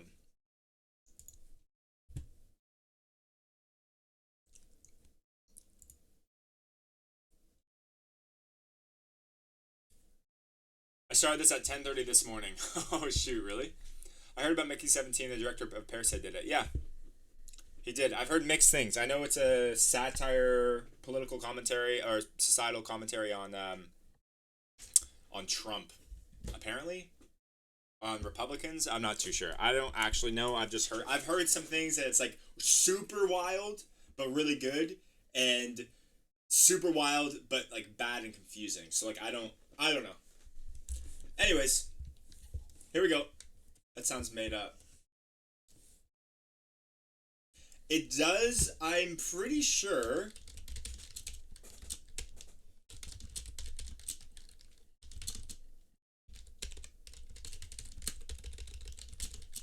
I'm pretty sure that's what it is. It is, yeah. You can look it up. It is a commentary. I know there's clones in it or something. Yeah, there are clones. Mickey's 17. There's a lot of Mickeys. But it is a commentary on Republican leaders. And everyone's relating it to. I don't know. I didn't watch the movie, guys. I don't know. I've heard, like I said, I've heard people say it's either really confusing and hard to follow and they didn't like it, or it's like very artsy, confusing, but good. You know what I mean? Like, kind of like, oh, like, where's the story going? I'm not going to get into it. On to author Brian Liu's story, The Next Great Iceberg. I'm stalling because I don't want the prompt challenge to end. But it has to. Here we go. We reached the intersection of Boylston and Ipswich, then rounded the corner to bring Fenway Park into full view. The odd mixture of old brick and green steel stood out against the surrounding buildings, declaring its longevity and tradition even in a city that already took great pride in its history. As we walked with the crowd down the middle of the street, which had been cleared of all traffic, my eyes traveled up the walls, past the green monster, and took in the massive alien starship standing taller than any skyscraper in the center of the field. There was no traffic on the streets, or at least no moving cars. Instead, temporary barriers had been set up along the sidewalk, guarded by a police officer every few feet. Families made their way in more or less organized groups towards the stadium. They dragged suitcases, carried large duffel bags, and wore the biggest backpacks they could find. My own suitcase had wheels, and I'd filled it with 2 weeks' worth of clothes and a few prized possessions. The rest I'd left abandoned at home. We wouldn't need it anyway. What are they doing, Daddy? Asked my little sister from next to my right knee. I was holding her hand, making sure she didn't get lost in the sea of people while she tugged her pink polka dot bag behind her. I glanced where she was pointing. Feeling a twinge of anger hit me again. On the other side of the barriers and lining the walls of Fenway was a different sort of crowd. They were shouting chants and insults at the procession, holding up signs with big bold letters that read things like, "You can't steal me," or "More room for the rest of us." The one that had pissed me off the most had been a few blocks back, reading "Lambs to the slaughter," with a laughing face replacing the S as they mocked those of us who decided to leave.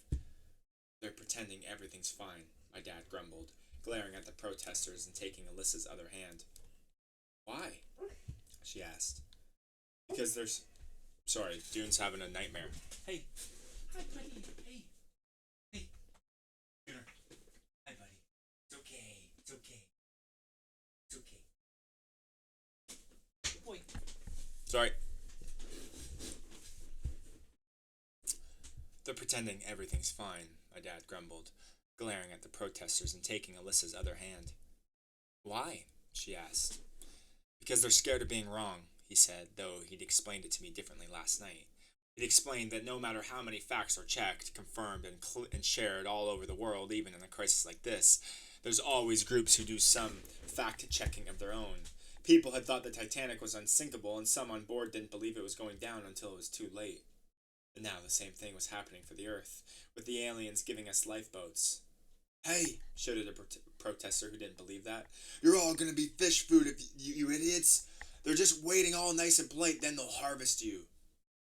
Alyssa's hand gripped mine. Her eyes were a little wide as she tried to take in everything happening around her. My head snapped up as I realized the guy was talking about her. He was pointing, a strange mixture of anger and glee on his face. Glee at making fun of a 6-year-old girl as he thought about her being eaten by aliens. I drew Alyssa closer and gave him the middle finger behind her back, so she couldn't see. The guy leered at me and wiggled his fingers in front of him to imitate the tentacles the aliens walked on. They talked with our leaders, talked with civilians directly, cooperated and given us choices, and done everything they could to help with the evacuation. And still, there's people like this. She'd make a good snack for the squids, he continued. I wasn't aware I'd let go of both her and my suitcase until I was already 5 strides toward the sidewalk. Brendan! I heard my father shout from what felt like far away. All I could see was the face of the speaker, whose expression had changed to one of surprise as I closed the distance, pushing through those around me to get to him. As I got to the barrier, I grabbed his sign that read, "The squids won't save you," out of his hands and snapped the wooden handle over my knee. Then I stomped on the sign with my dirty boot, leaving a great print on it, and started beating the other guy over the head with the other end. I got 2 hits in before the cops grabbed me and pulled me back. "That's my sister, you..." My voice was drowned out by the shouts of people around me and those on the other side of the barriers. A policewoman got a hold of the wooden handle, and I let go and took a step back. The guy and I stared hard at each other for a few minutes. Then I shook my arms loose of the police holding me. They visibly relaxed slightly as the potential riot fizzled to nothing, but they kept an eye on me as I pushed back towards my family. Alyssa stared at me as I reached them and tried to steady my breathing. They'd waited for me, other people moving past us. "I'm sorry," I said, consciously unclenching my fists. My dad said nothing at first. We turned to rejoin those heading into Fenway. As we approached the gates, with more police mixed with some aliens keeping everyone together, he finally whispered, "He'll regret it by the end." I realized as we boarded the alien ship just past the pitcher's mound that I didn't even care. Damn! Okay! Dude, can I have this but just a whole story? Oh man, you know what I love first off? Love alien movies. Alien invasion, just like the idea of aliens coming to Earth. Love it so much. I love disaster movies, like when the thing is happening.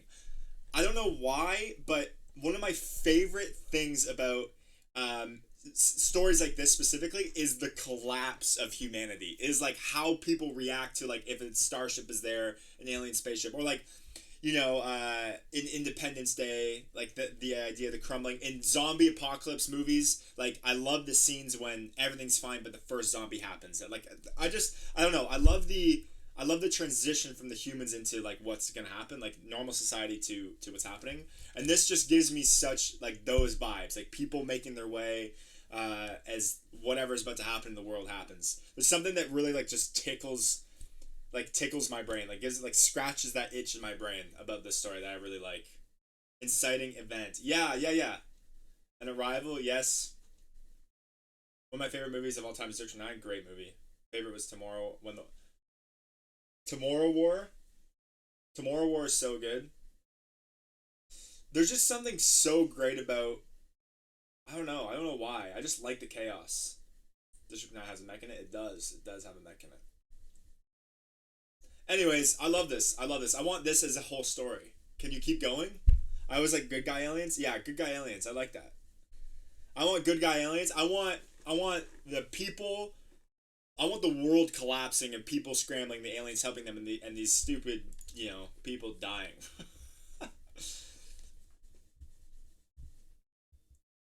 Silent movie from the girl from Last Man Standing. I don't know that one.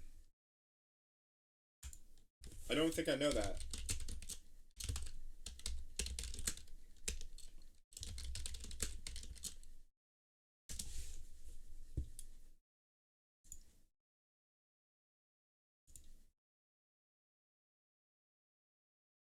I know. What's the silent movie? Is that when they have to be quiet? The silence, is that what you're talking about? If it, in the bigger grand scale idea, I have the aliens use stadiums and other big locations as staging events for the evac. Ah, I got you. Yeah, I figured that's where they're going. As soon as you said Fenway Park and then the alien spaceship, I figured. A Quiet Place? Oh, A Quiet Place is phenomenal. Love A Quiet Place. Love it. Love it. Oh, No One Will Save You? Let me see. No One Will Save You. Oh, yes. Oh my gosh. I completely forgot about this movie.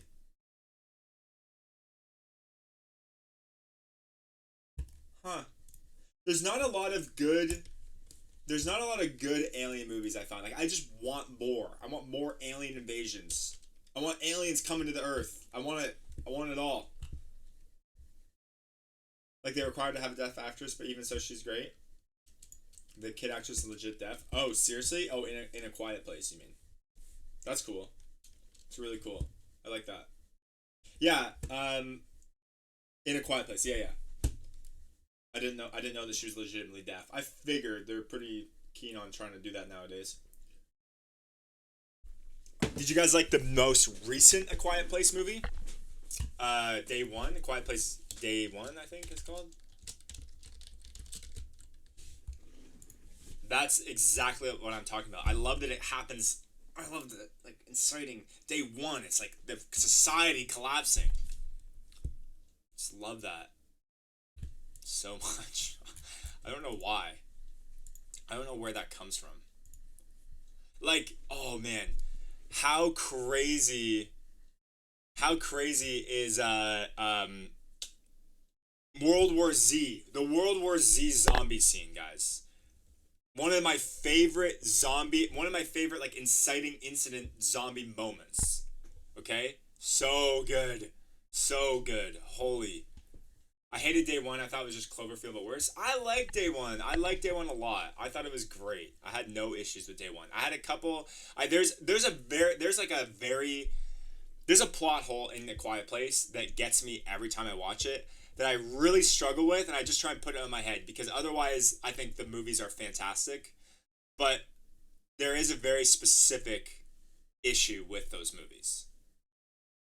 Kind of wish they hadn't extended it to a franchise. Some movies are just good on their own, and we overlook things. I think so. I like the second one though. I thought the second one. I mean, I love Emily Blunt. So, The Girl with All the Gifts. I don't think I've seen that. Jerusalem After Jerusalem, the group goes on the. Yeah. Yes. So good. Just like even when Brad Pitt's with his kids and like like the chaos happens in the city. Whew. What's the issue? The water thing? No. Okay. This is my issue with A Quiet Place. When in every scene, I think in each movie, there's been a moment. Train to Busan, one of my favorite movies of all time. Train to Busan is amazing. You have to watch it if you guys haven't seen it. When in A Quiet Place, guys, when the aliens get really, really close and they open up their ears or their mouths, whatever, and it's like it opens up and they're like it's going like do do do do, right? It's like sensing it, like the super super close up version. They can hear the heartbeat. You cannot tell me that they can't hear a heartbeat. Sometimes it's possible for humans to hear a heartbeat. So like that's my biggest flaw. That gets me every time I watch the movie, and it's frustrating. But I understand how they get around it. Like I don't know. I don't know. You know, that's the one thing that I struggle with. But if I just ignore it, then it's fine. If you like Train to Busan, check out anime prequel to Soul Station. I've seen Soul Station. I loved it. I loved it. I've seen what's the other one? Can't remember. Well, it's the equivalent of glancing around versus focusing your sight on something, isn't it? Like really trying to hear something as opposed to not really paying attention. Yes. Tatsumari! Yo! Yo! You can't eat beans in that movie? True. Flatulence gonna kill you. Look, guys, like it makes sense, but the aliens have heartbeat deafness, like how autistic people cannot feel certain senses. Maybe. Like they don't explain that though. Like if that's actually real, fine. But you're telling me that their whole thing is that they can hear things, but they have heartbeat deafness? Come on. Come on, they can hear. They can if they can't hear the heartbeat, they can hear the pulse. If they can't hear the heartbeat, then they can hear the. They're like this, like they can hear the breath. They can hear like it's just they can hear it. I'm getting heated because I really love those movies, but it's just that one thing. How many more are you reading? I got one more. This is it. Tetsamari, it's been a while since you've been a part of the stream for the prompts. I would like to say, really enjoyed your one. Really enjoyed it. I got one last one. The breath one, yes. I have night terrors. I wouldn't last one night in a quiet place. Yeah, you'd be cooked, bro. They get you. Yeah, I've really liked it, Tats. I love the fresh take on it, on the whole thing. We can all agree that the kid is a dumbass. Agreed. Yeah, kid sucks. I don't like kids in movies. Kids tend to ruin movies for me. Like, oh, these idiot kids, you know? Like, how many times does an idiot kid get someone killed in those kind of movies? It's so frustrating. All right, I gotta get through this final prompt, guys. This is. Wait. Whose prompt is this? The kid in The Road was good, yeah. Whose prompt is this one? Oh, I see. Sorry, dude. I didn't even, because I see the Dungeon Monarch on your your Discord username. Right. Okay. My apologies. So this is Stone Knife's story. Got it. I have to pee really bad all of a sudden, so I'm just going to go do that, and then I'll come back and I'll read. So this is Stone Knife's story. It's called The Vale of Grimthorn. I'm really excited. This is the final story of the prompt challenge. And then after we read this, we will then cast the votes on which story we thought was the best. Let me go pee first. Hi, Dooner. Let's go, buddy. You want to go? Go ahead, bud. Oh, good boy. Good boy, Dooner.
Okay, I'm back. Sorry, I'm back.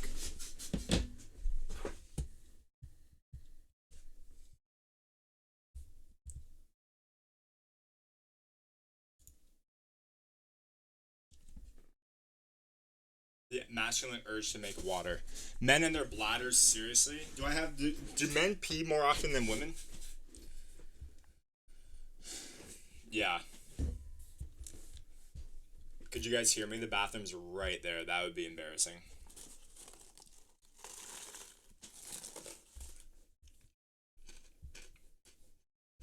Men have bladders. Yeah. No, thank goodness. It was a healthy stream, so I wouldn't be surprised.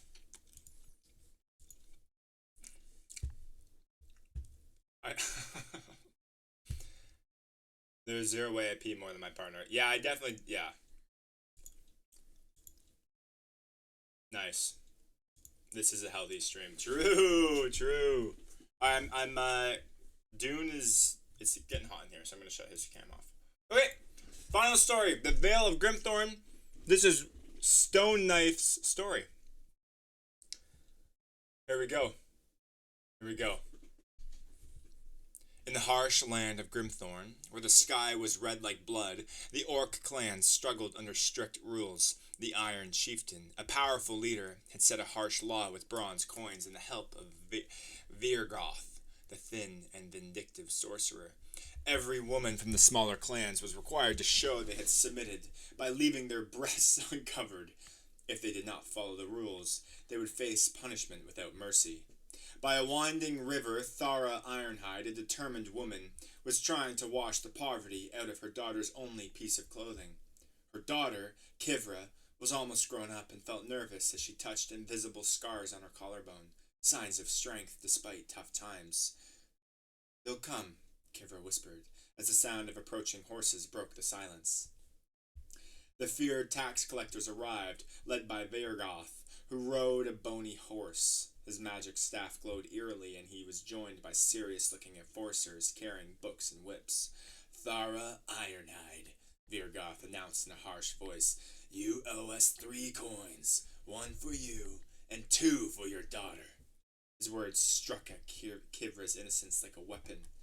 Thara responded with fierce energy. As water dripped from her hands, she declared, "We pay with hard work and suffering. We have nothing left for your coins." Her statement was a challenge. In a flash, a cruel enforcer cut the straps of Kivra's clothing, revealing the quiet testimony of her scars. Thara's anger exploded. She grabbed the enforcer's arm and it broke with a firm grip. But more enforcers rushed in. Virgoth used his dark magic to throw her aside with a violent force. "Defiance deserves punishment," he sneered, ordering 3 lashes. In that moment, Thara locked eyes with her trembling daughter, silently promising not to break. That night, while treating her wounds, Thara confided to Kivra, "These coins are just symbols of fear. If we stop submitting, their power over us ends." She walked through her village, whispering the names of those who had suffered. A weaver's sister killed by whips, a blacksmith's wife left with nothing but rags. Their eyes refused to meet hers, and her whispers fell on ears deafened by fear and frustration. As dawn arrived, Thara stood in the village square, unyielding and proud, with her battle-scarred body on display. She shouted, "They think our strength lies in silence, but our real power is in speaking the truth." One by one, women removed their veils, revealing their past sufferings. Men held their axes, ready to support, though the fight was not theirs to lead. Virgoth returned under a blazing sun. "Do you dare fight the chieftain's magic?" he taunted. Thara did not directly attack him, but instead seized the reins of his cursed horse. The horse reared, throwing Virgoth off balance. Amid the chaos, Kivra grabbed his staff and shattered it. The freed souls destroyed the sorcerer's power. The Iron Keep shook as the chieftain yelled orders to his guards, but the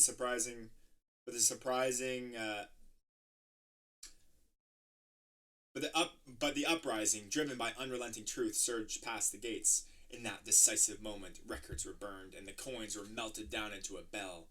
Now its ringing echoes throughout Grimthorn, reminding everyone that even the mightiest mountains yield when courage pours like rain. Yo, thank you so much for the raid. Oh, I really appreciate it. Thank you. Thank you, guys. You came in at the worst possible time. It's over. We had a prompt challenge that we read every Monday, and now it's done. Finished. You guys came, yeah. But I love that you're here. Thank you so much, and thank you, Sphere System, for the follow. I really appreciate it. I really do. Mama Red, did you come from Ryder Lee? Let's go. It said Ryder L.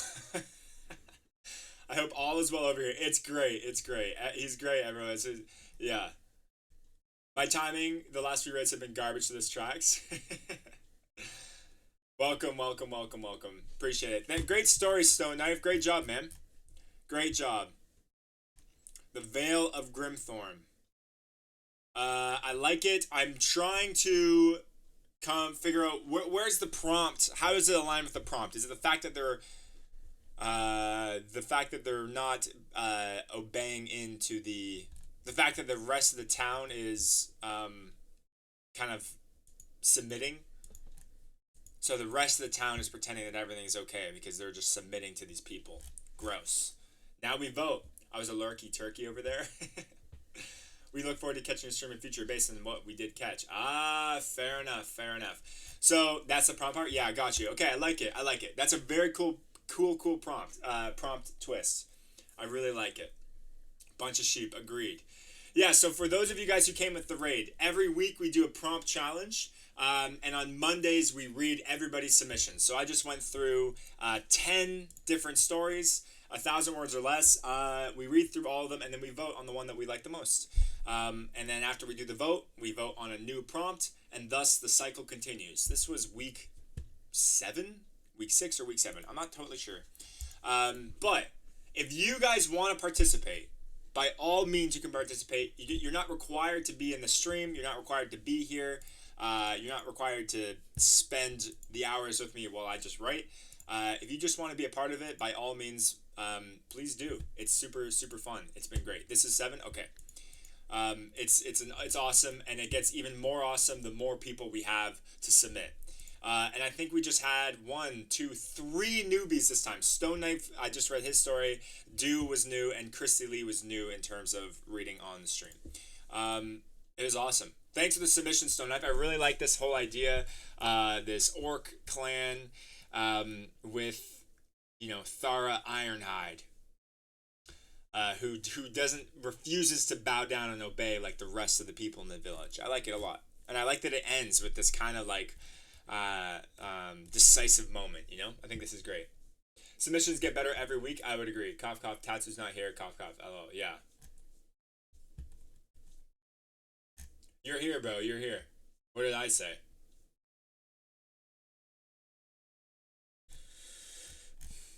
Nicely done. Agreed. Yeah, I thought it was awesome. I love this story. All the prompts this week, we've had 10 prompts of actual banger submissions. I don't know how you guys are doing this. Way more creative than me. I couldn't even do it. I love it. Usually I'm not here. Oh, usually you are not here. Yeah, you're never here. You are never here during the prompt. Yeah. That D-Not guy cooked. Need a duck for quick break from the stream back. Yeah, no worries, Redderly. Thanks again for the raid. I really appreciate it. You don't have to be here. Raid and run by all means. I get it. I stream for 6 hours. I don't want to sit in someone's stream after I'm done. I got life things to do. Okay, so I'm going to pull up, what's the poll? Straw poll. Let me pull up straw poll here. And we're going to do a new one. We're going to create a whole new poll. It's going to be great. So, what story? So the way this works is I'm going to create this poll here, and I'm going to link it. And you guys are going to click the link, and you're going to go to straw poll, and you're going to vote, and we'll see the things in live. Please vote. Please vote. It makes a big difference if you guys vote, especially those of you who are lurking. It's anonymous.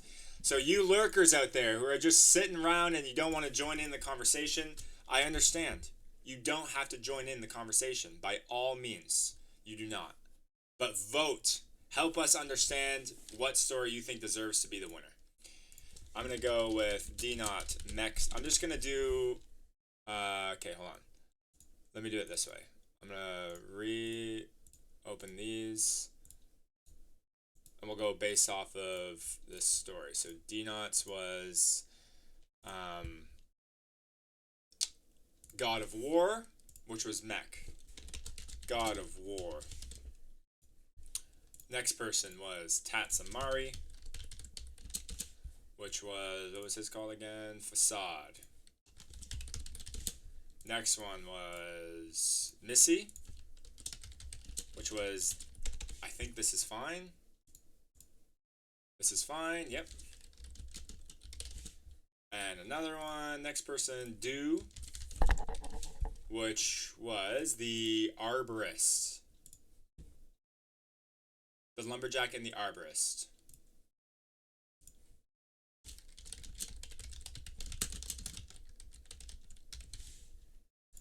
I don't know if Dew's here anymore. Next one was Christy Lee, which was, what was this called? Before My Half-Life. Before My Half-Life. Angel, which was Cracks in the Glass. Yes, Cracks in the Glass. How could I forget that one? That was fantastic. Next one was Struggle. Ah, yes, the one that made me text my wife and tell her that I love her. Break. Next was Mama Red, which was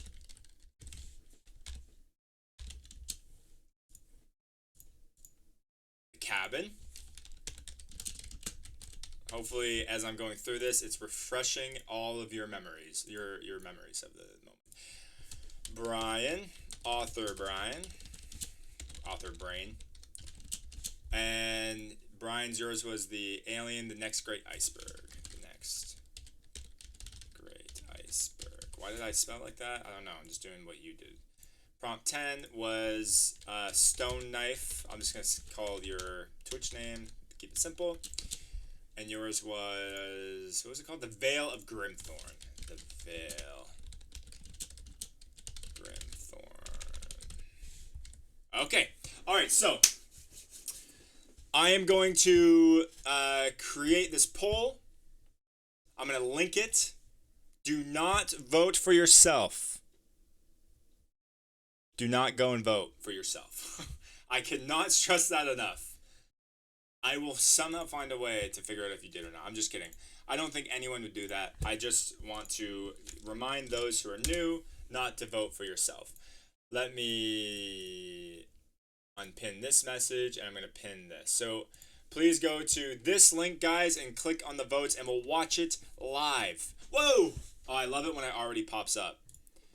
All right. Let's play some music while we're at it. So, okay, we're off to a start here. Wow, okay, the votes are coming in. Gosh, the weeks get harder and harder to choose. I agree. The weeks are literally impossible to choose. I'm sorry. You need a moderator setting these polls up for you. I agree.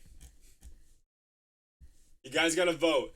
If you guys missed one or two stories, I encourage you to continue to vote. I don't think it's a long stream to sit through and to listen, and life happens. So if you missed a few, please continue to vote. Don't think you can't. The challenge only works if we get a significant amount of votes anyways, right? Vote for your favorite story.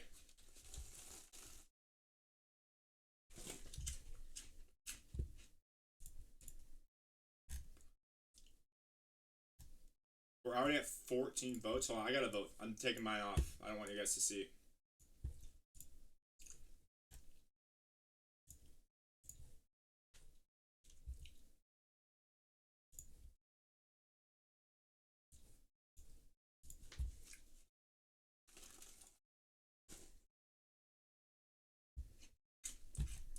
We are at 15 votes. 15. We can get more, guys. We cannot have a tie. We cannot have a tie. We're about to have a three-way tie, too, if Chrissy gets another vote.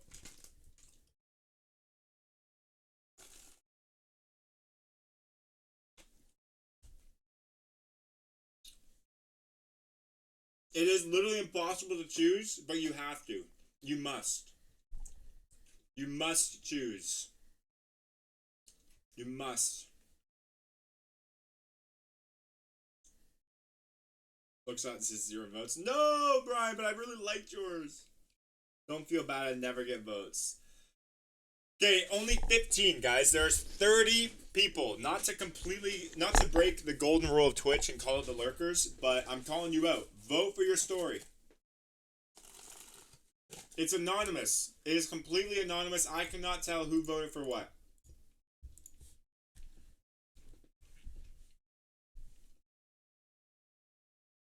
Don't feel bad, Brian. The competition is tough. It is.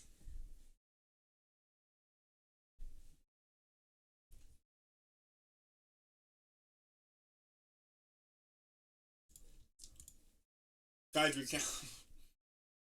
can't have a vote. We can't have a tie, I mean.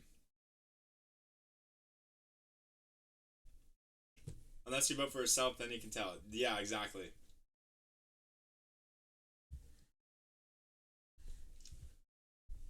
Alright, you're right. Should I take the vote? Should I take this poll off? Should I take the live results? I'm gonna take the live results off, and I'll tell you. Okay, now guys, if you feel now go ahead. Now vote.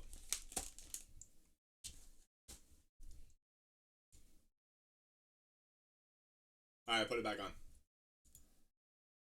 Oh, Dina with additional votes, 17. Oh shoot, we got 2 more votes, and Christy got a vote, and Struggle got a vote, and now Dina just took another one. I mean, you can already see the result on our end anyway. That's very true.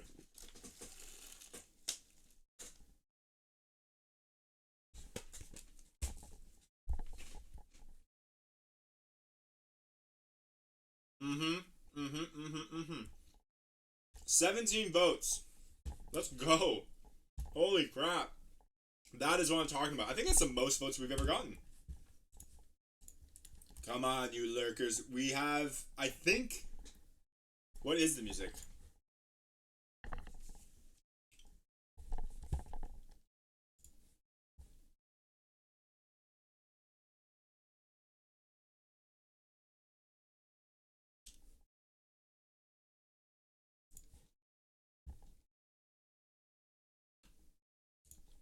This is very fitting music.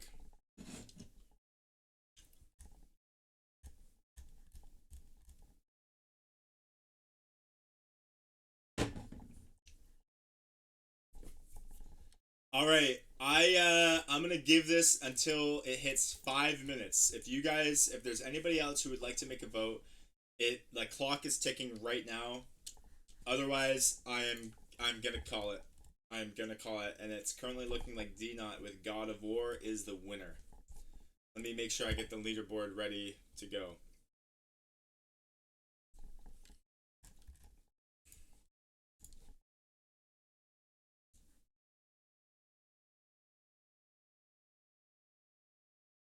Agreed.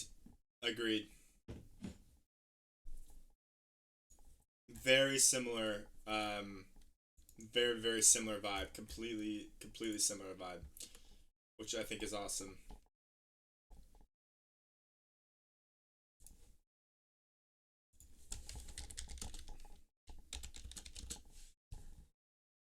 Okay, it's 5 minutes. It's been 5 minutes. Officially, of the week 7 prompt challenge. Congratulations, D Not with God of War. Congratulations, bro. You deserve it, man. Your story was awesome. Your story was so good. Honorable mention to Christy and Struggle, who both tied equally with 4 votes, with very similar styles.